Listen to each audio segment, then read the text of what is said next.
Hello, everyone out there in YouTube land. Welcome back to Diego Knows. I, of course, am Diego, and today we're going to talk some more about Black Adam. That's right, Black Adam, that wonderful superhero. Oh, he's not a superhero; he's really a supervillain. But they made a movie out of him with Dwayne the Rock Johnson, and he acts like a superhero in it, even though he's supposed to be a fucking evil mother. Does this guy look like a nice guy? Does he? No, he's because he's not a nice guy. He's a bad guy. He's a villain. But they're the hell they're not gonna fucking have Dwayne Johnson play a villain. And then name the movie after him. That ain't gonna fucking happen. So he's an anti-hero, which is bullshit term they use to try to make a guy act like a bad guy, but he's really not a bad guy. It's a bullshit fucking thing. There's a few characters out there that can pull that off. Like the Punisher is probably the best and most successful anti-hero there is, because he is a good guy on the inside. It's just that he kills bad guys. He murders them. He doesn't take them to jail. All right. So so it can work, but Black Adam does not work as an anti-hero because he started off as a villain. Okay, he's a villain. Okay, that means he's evil. Okay, he tried to conquer the world, and that's why the wizard banished him in the comic books, at least. That's why he banished him, because he tried to conquer the world. All right, he had chosen wrongly. He'd granted this guy powers of the 6 Egyptian gods, and he misused them. The power went to his head. He got a big ego out of it, and so they had to banish him. All right, then he finally came back 5,000 years later. He made his way back home, only to find out that he'd been replaced by this kid, Billy Batson, who'd become Captain Marvel, or they call him Shazam now. Okay, and so of course they became arch enemies. All right, because of that, but they both have the same powers. All right, Black Adam is not above killing little kids. He'll kill little kids. He doesn't care. In the comic books, he wiped out an entire country of people just because because their leaders of that country had attacked him and killed his wife and his brother-in-law. And so he lost his shit and fucking killed. Not only did he kill all them, he killed all the civilians as well. He killed all the women and children. Yeah, that's the kind of person Black Adam is. If you offend him, if you piss him off, he will kill you. He doesn't care. He doesn't care if you're a good guy or a bad guy. He's gonna fucking kill you because he can. That's his whole point. Okay, he's drunk on his power. He doesn't see himself as a man. He sees himself as a god because he has the powers of several Egyptian gods. Okay, and so he sees himself as above everyone else. That's why he never walks. That's why he never stands up. He's always floating. He's always floating above people, usually with his arms crossed or whatever, but he's looking down. He likes to look down on people. He doesn't like to look at them on a level because nobody's on his level. You see what I mean? He's got the superhuman intelligence. He's got superhuman stamina, endurance, powers, electrical powers. I mean, the guy's the bomb. He's invulnerable. He can't die. He doesn't age. I mean, he's the shit, okay? So, and he knows it. He's the first one to tell you that. He's the first one to tell everybody how great he is, how powerful he is. Don't fuck with me, See, that's the kind of person Death Adam is, and that's what Black Adam is. That's why he works as a villain, because he can do these things, okay? Your average villain can't. The Joker can't do this. Lex Luthor can't do this. Black Adam can do this, okay? Joker can't fight Batman on one-on-one. Lex Luthor can't fight Superman one-on-one. But Black Adam can fight all of them. He's that powerful. So yeah, he's the shit. Okay, and he works because he's so powerful. He works as a bad guy. There's a villain that's very difficult to beat. You got to trick him, but even if you try to trick him, he's got the wisdom of whoever the fuck he's got. So you can't really trick him. He's he's a pretty fucking well-rounded guy. Okay, basically when he wants something, you get the fuck out of his way. Okay, that's basically who he is, and he'll be the first one to tell you that too. He doesn't care. But in this movie, he's got a heart of gold. He doesn't kill women or children. He doesn't. He only kills bad guys. One of his magical abilities, I guess, his 7th ability, is that he knows which people are evil and which people are good. Okay, and so he makes sure not to kill the good ones, but he always kills the evil ones. All right. Yeah, realistic, huh? Okay, anyway, let's move on here. Okay, so where I left off last time, the villain Ishmael, he's this archaeologist that was working with Adriana Tomaz, okay, who's going to be the love interest because she's a single mom. And obviously, as we all know, single moms are the most powerful people on the whole fucking planet. They're even more powerful than Black Adam. Okay, so all single moms are. You know that, right? Anyway, so of course she's raising her kid to be a fucking pussy. I mean, to be a caring and sensitive boy. And of course he worships Black Adam because he's a big comic book nerd. I got respect for that. I can understand, but he also fucking likes to wear a fucking cape around his neck. Okay, like he's fucking 6 years old, even though he's like 13 or 14. and it's fucking stupid. But anyway, he's there doing his hero worshipers thing. He's like the optimistic kid, so you know nothing's gonna happen to him. He's the fucking John Connor from Terminator 2. Instead of hasta la vista, he's telling him, tell him the man in black sent you. That kind of shit. So you got that whole fucking father-son dynamic here going on. Black Adam lost his son. So now this guy's going to be his substitute son, which is not what it was in the comic book. In the comic book, he was his brother-in-law, not his fucking foster son. Okay? So that's going on. Black Adam's been imprisoned.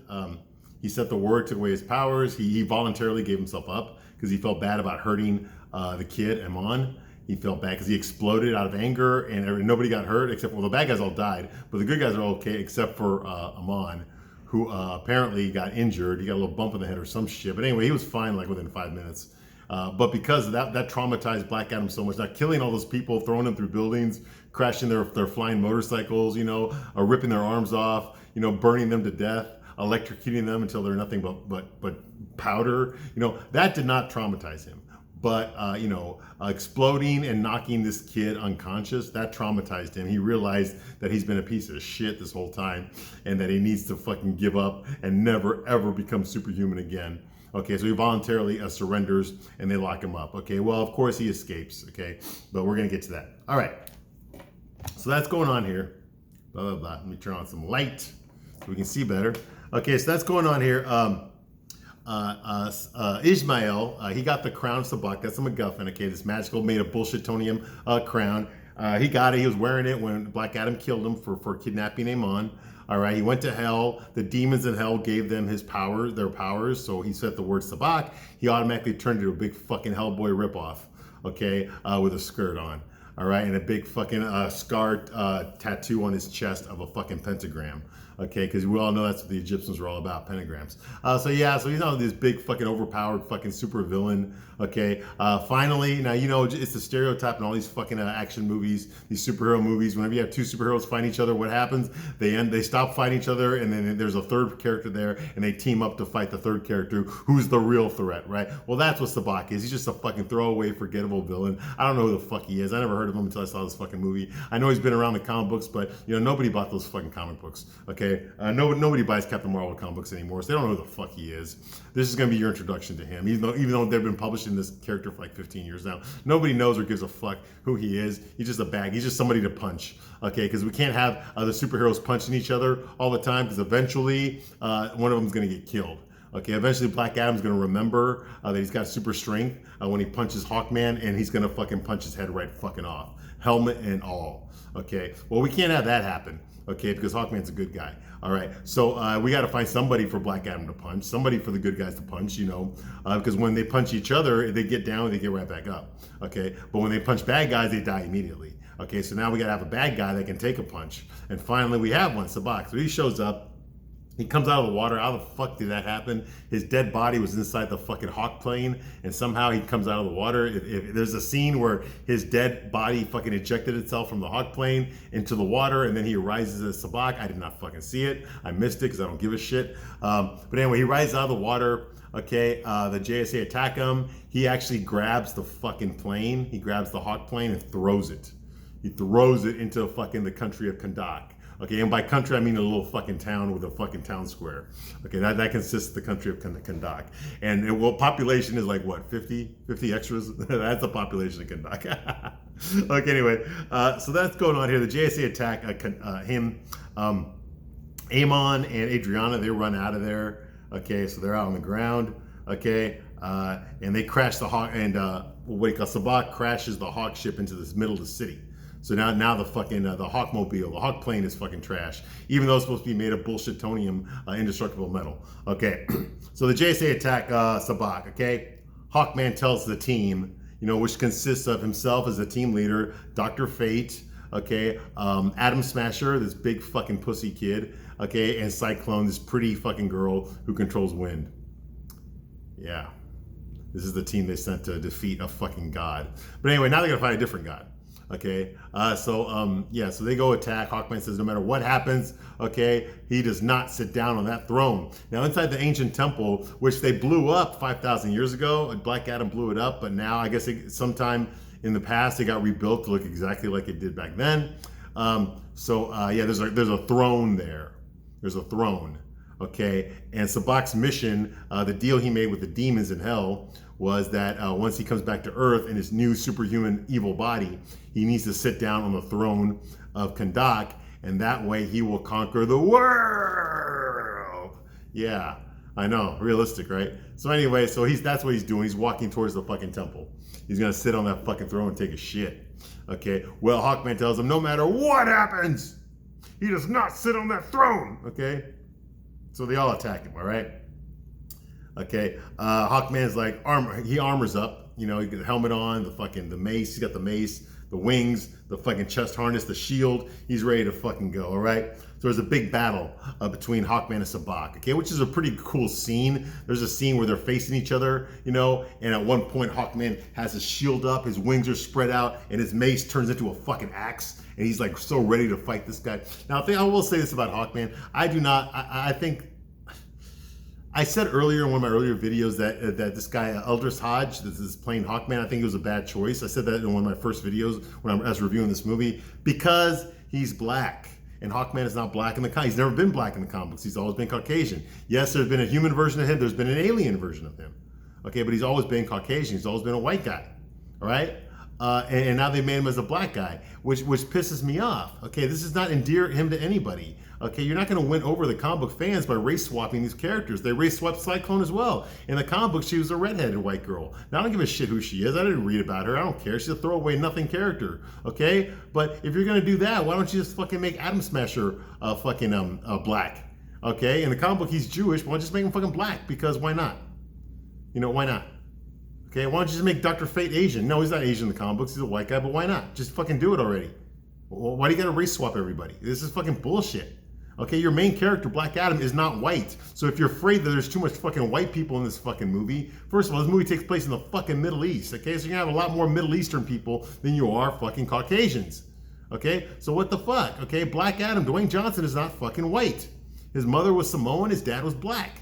Okay, so already your main character, your main superhero is not fucking white. So why do you have to fucking make the other superhero? Why do you have to race swap the other superheroes? You already got the fucking guy. You don't need you shouldn't have to have a quota here. This is what pisses me off. Why don't you just use a black character, okay? Okay, well, why? Why? This is fucking bullshit. I'm fucking Mexican. Where the fuck is my representation while you're at it? Where are all the fucking Mexicans out there? They're not there. They're not fucking there because you don't give a shit about us. That's why. That's why. Hey, what the fuck, man? And honestly, it would piss me off. It would piss me off, okay? Let me tell you something right now. Wakanda Forever, the Black Panther 2 without Black Panther in it, that's going to come out next week. Okay? And Marvel Comics has a superhero called the Submariner. That's Marvel Comics' very first superhero. Okay? First published in 1939. In all funny comic books, and then they reprinted it into Marvel Comics issue number 1. Okay, but technically he was the very first superhero. He's basically Aquaman. Okay, Aquaman ripped off of him. King of Atlantis, underwater breather, half Atlantean, half human. He can fly. He's got wings on his feet and his ankles. He can breathe underwater. He can breathe in the air. He's got superhuman strength. He fucking hates surface dwellers, even though he's half surface dweller. You know, he's half human, half Atlantean. His mother was Princess Fen of Atlantis. His father was Leonard Mackenzie, a fucking I think he was a captain of a ship. Okay. So he's half white, half Atlantean. He's got the white skin, okay? In the new fucking Wakanda Forever movie, they fucking turned him into a fucking Mexican. When the fuck was Prince Namor a fucking Mexican? Namor is Roman spelled backwards, okay? It's always been pronounced Namor. Namor, the Submariner, okay? But now they're calling him, his name is El Niño Sin Amor, which is Spanish, okay? Now how the fuck do you have fucking Mayan and Aztecs speaking Spanish? Okay, that didn't fucking happen. The Spanish conquered the Mayans. They conquered the Aztecs. They mated with the Aztecs, and that's how you got Mexicans, okay? But the Aztecs sure as fuck did not speak Spanish, and they sure as fuck did not know who Jesus was, okay? Until after they were conquered by the white fucking Spanish people. Yes, the Spaniards were white. Everyone fucking forgets that. Remember Spain, right next to fucking England? Right next to France? Right there? You know, right, Ireland's right there. They're all fucking together in the same fucking area. Okay, everyone forgets that part. So you turn a fucking Aztec, underwater breathing Aztec who speaks fucking Spanish. Are you out of your fucking mind? This guy's name, Namor's real name is Leonard Mackenzie.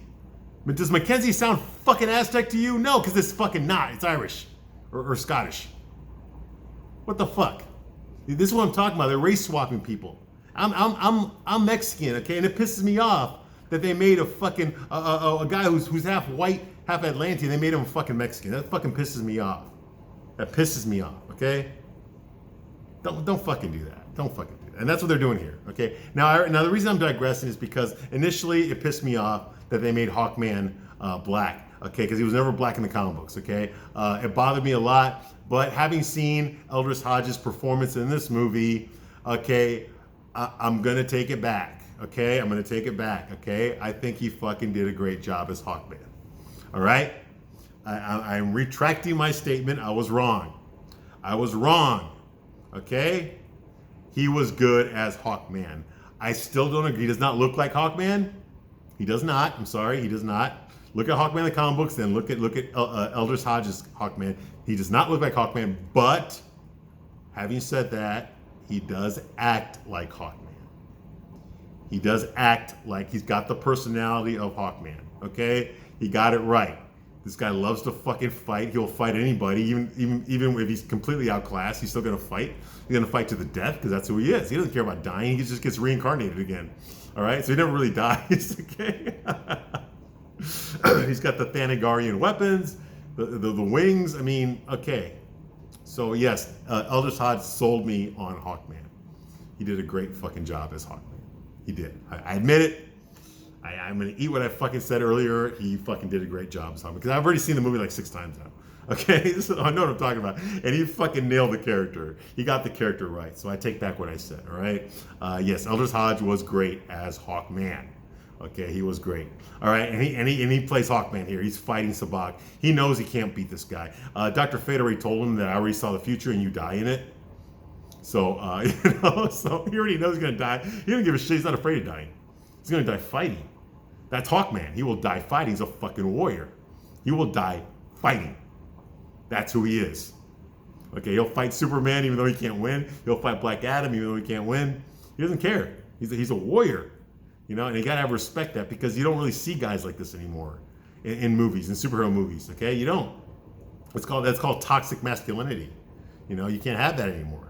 You know, it's the women that are the ones that are kicking everyone's ass now. Okay, you get some fucking 5'2", 110-pound girl who's beating the shit out of fucking 6'4", 250-pound men all the fucking time. You get that all the fucking time. Okay, you can't have a guy doing that. Anyway. Right? Okay, anyway, so yes, he acted like Hawkman, so good for him. Okay, so that's going on. Big battle between Sabak and Hawkman. Okay, he changes his mace into a big fucking axe, and he actually succeeds in fucking landing several hits on Sabak. He cuts Sabak open at one point, okay, where he fucking sticks the axe right into his fucking chest and pulls it up, okay, and this fucking lava-like blood starts coming out of Sabak. But unfortunately, that does not hurt Sabak. The fact that he got sliced open does not bother him, does not hurt him. All he does, he shoots fire out of his hands, or Black Adam shoots electricity. He hits fucking Hawkman with it. Hawkman's stunned for like a second, then he gets back up again, and he attacks again. This time, fucking Sabak grabs him and throws him fucking 30 stories up in the air into a fucking building. Okay? Yeah, right through a fucking building. Well, Hawkman is not gonna fucking get up from that, all right? No, he's not dead, but he's unconscious. You gotta throw him through a building to knock him unconscious. In the comic books, Hawkman does not have super strength. Okay, so come on. I know he's wearing fucking Thanagarian armor made of nth metal, bullshitonium metal that cannot be destroyed. But the human being underneath the armor can be destroyed. Okay, and it doesn't matter if he's wearing armor. If you throw a human being through a fucking building, he's gonna fucking die. Okay, 30 stories up in the air through a building. What kind of strength you have to have? He'd be basically flying at the speed of a bullet if someone was superhumanly strong enough to do that. Okay, so yeah, he's not gonna survive that, but. Oh, well, that's a movie, right? Just leave your fucking brain at the door. It's a superhero movie, right? But it bothered me. It bothered me because we already saw so many people getting killed in this movie easily.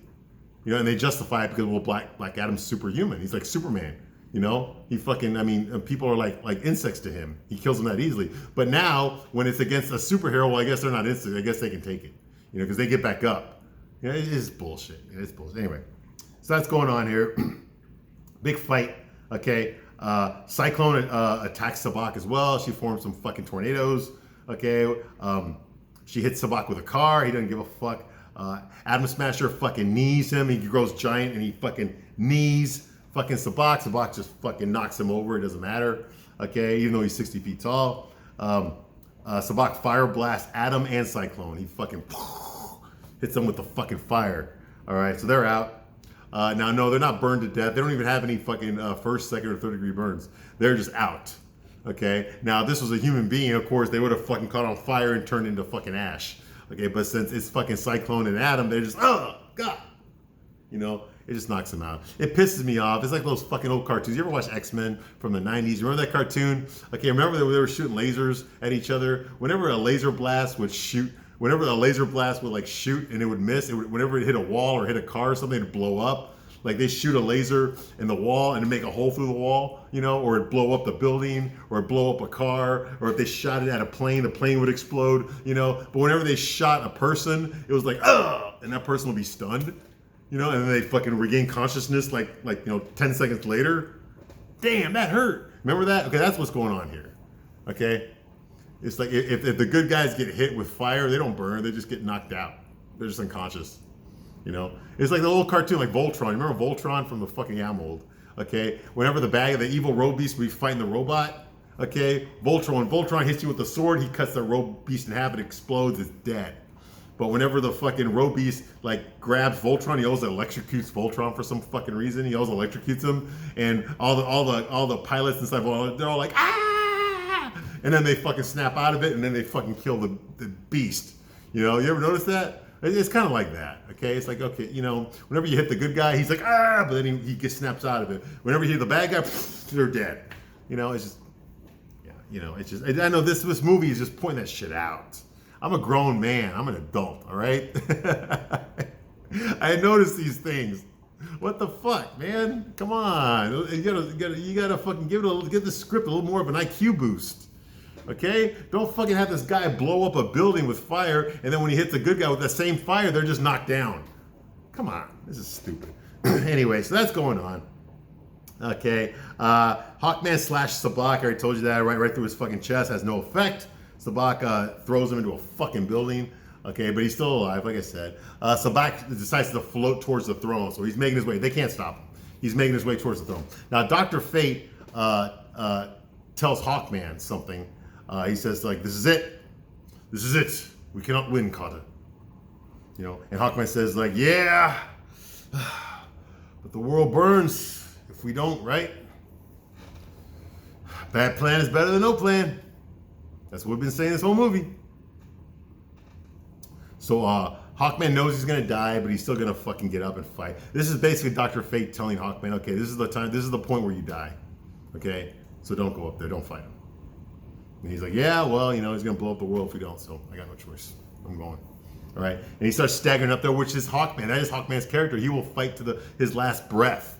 If he believes in something, he will fight to his last fucking breath. That is Carter Hall. That is, or Kator Hall, if he's Thanagarian version. That is Hawkman. He is that kind of guy, okay? He's gonna get up and fucking fight no matter what. Because like I said, he's a warrior.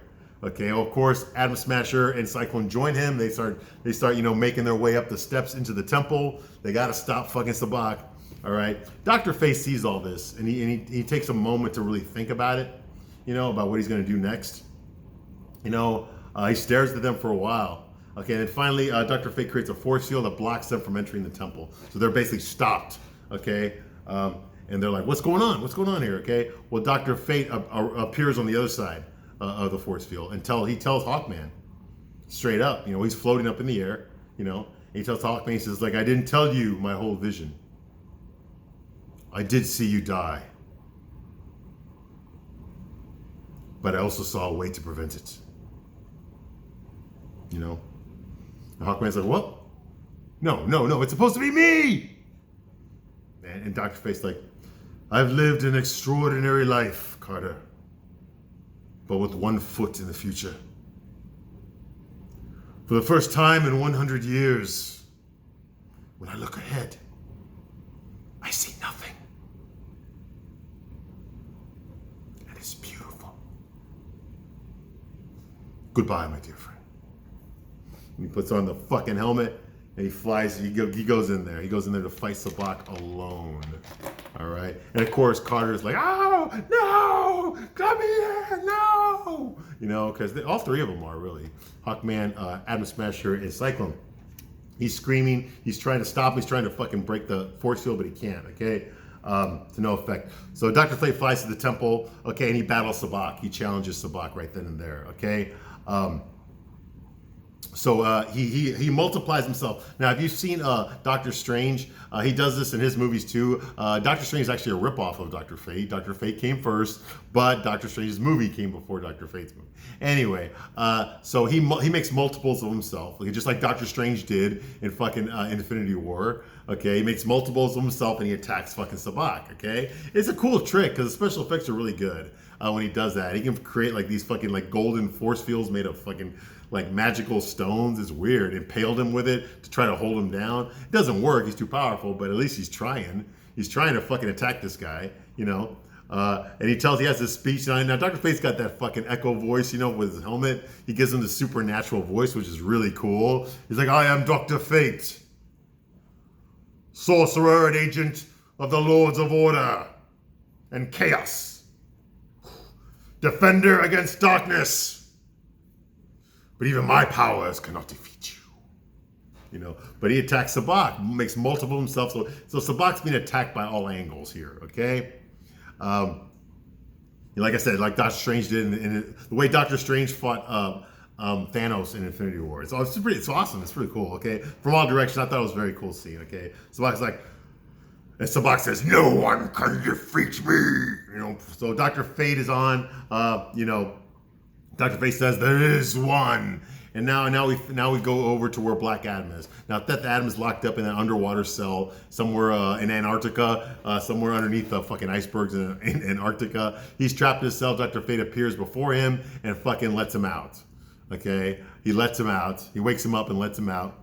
Okay, he releases him, now the guards are there. They see Death Adam get out of there, and what do? They know this guy can turn into a fucking Superman level threat. So what do? They just fucking hit him with nightsticks, which have no effect. He still kicks all their asses.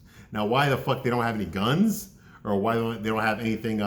You know, like a baseball bat maybe, or a hammer, or something that can cause some serious damage. I mean, yes, I know he's human. Maybe there's probably a reason they want to keep him alive.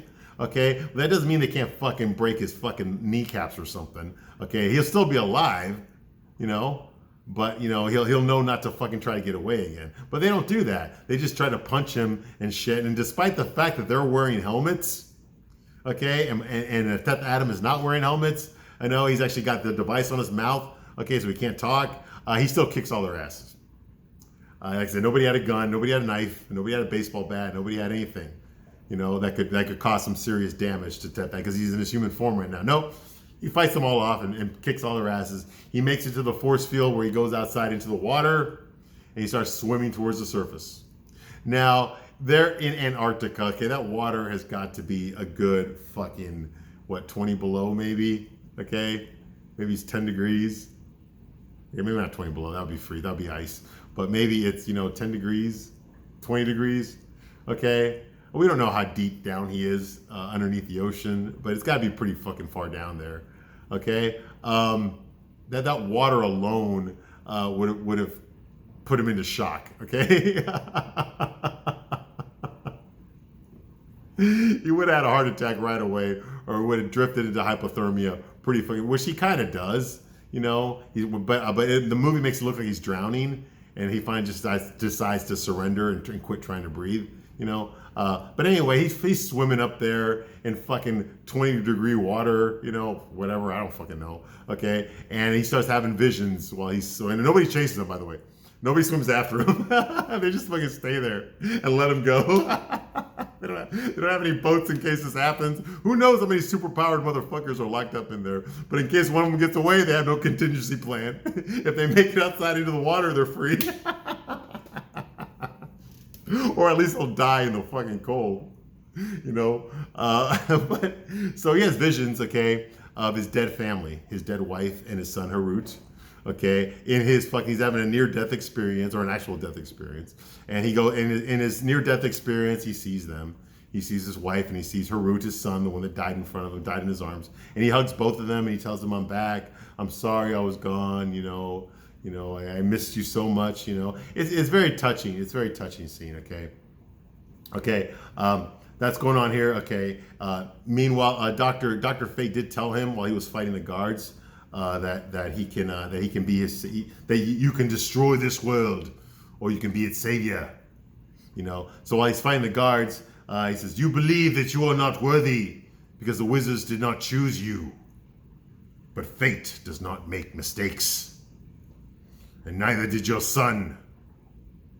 We were wrong about you. The world doesn't always need a white knight. Yeah, you can fucking say that again. Sometimes it needs something darker. Don't give up on us now. The world needs you. Yeah, so that inspires him to fight the guards. Anyway, so he has his near-death experience. He's fucking there drowning in the water and fucking freezing water, basically with his fucking skirt on. That's it, okay? Meanwhile, Hawkman is trying to break the force field back at Kahndaq. He's trying to break it. He has no success, okay? Sabbac defeats Dr. Fate, okay, in the battle. Finally, it's over. Dr. Fate had put up as much of a fight as he could. Okay, he hit this guy with everything that he had. None of it worked. This guy was too strong, too powerful.